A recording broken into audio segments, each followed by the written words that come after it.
Hello my YouTube family, কেমন আছো তোমরা সবাই? আশা করছি তোমরা সবাই খুব ভালো আছো আর আমিও খুব ভালো আছি। আজ আমি একটা নতুন রেসিপি শেয়ার করব তোমাদের সাথে, কাতলা মাছের কাসর পোড়া ঝোল। তো সবার আগে আমি এখানে কাতলা মাছ নিয়ে নিয়েছি বড় বড় সাইজের। আমি নুন হলুদ দিয়ে ভালো করে মাখিয়ে নিচ্ছি। মাছের সাইজগুলো একটু বড় হলে ভালো হয়, নইলে যে কোনো মাছের সাইজ চলবে। এবার এখানে তেল গরম হয়ে গেছে, আমি এক এক করে মাছগুলো ভেজে নেব। খুব বেশি লাল লাল করে ভাজা যাবে না, হালকা করে মাছটা ভেজে নিতে হবে। এই যে দেখো, আমি এক এক করে মাছগুলো দিয়ে দিচ্ছি আর গ্যাসের ফ্লেমটা একদম লো থাকবে।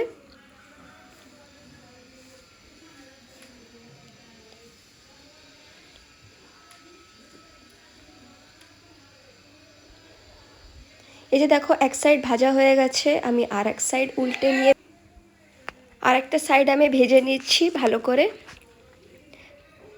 একদম হালকা করে ভাজতে হবে, একদম লাল লাল করে ভাজা যাবে না এই মাছটা।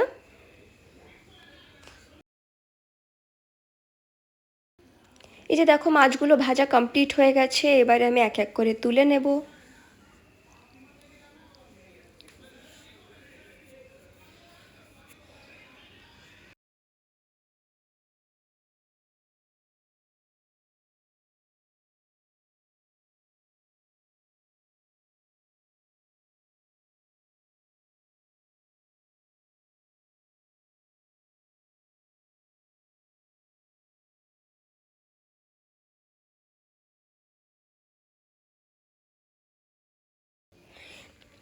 এবারে আমি এখানে সর্ষে নিয়ে নিয়েছি 1 চামচ মতো।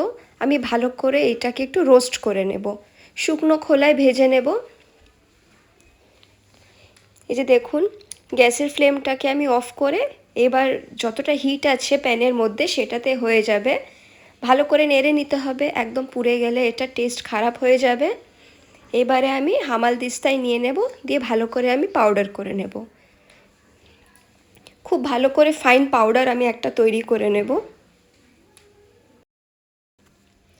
আপনারা চাইলে শিল নোড়া ইউজ করতে পারেন, নইলে মিক্সারে আপনারা গুঁড়ো করে নিতে পারেন।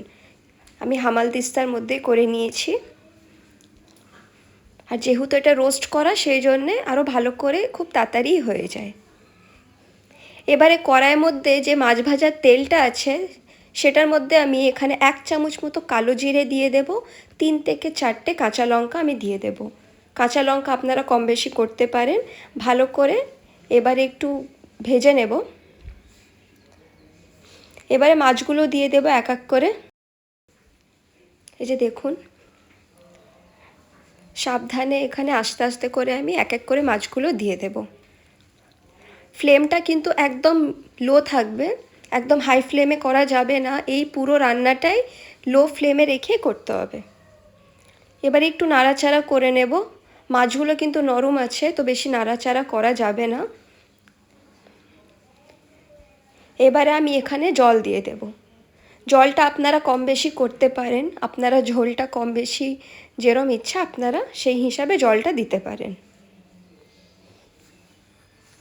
জলটা ভালো করে যখন ফুটে আসবে তখন তার মধ্যে নুন দিয়ে দেব। আপনারা চাইলে হলুদ গুঁড়ো দিতে পারেন, কিন্তু আমি এখানে দিইনি, যেহেতু মাছের মধ্যে আমি দিয়েছিলাম। আর যে সর্ষেটা আমি এখানে গুঁড়ো করে রেখেছিলাম সেটাও দিয়ে দেব। আমি এখানে পুরোটাই দিয়েছি সর্ষে, আপনারা যদি চান তাহলে কম বেশি করতে পারেন। এই যে দেখুন, খুব ভালো করে একদম ফুটে গেছে।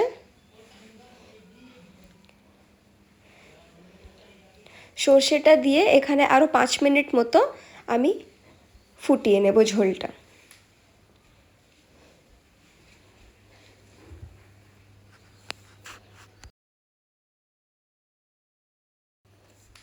ব্যাস, এটা কমপ্লিট হয়ে গেছে। এইবারে লাস্টে এখানে ধনেপাতা ছড়িয়ে নামিয়ে নেব।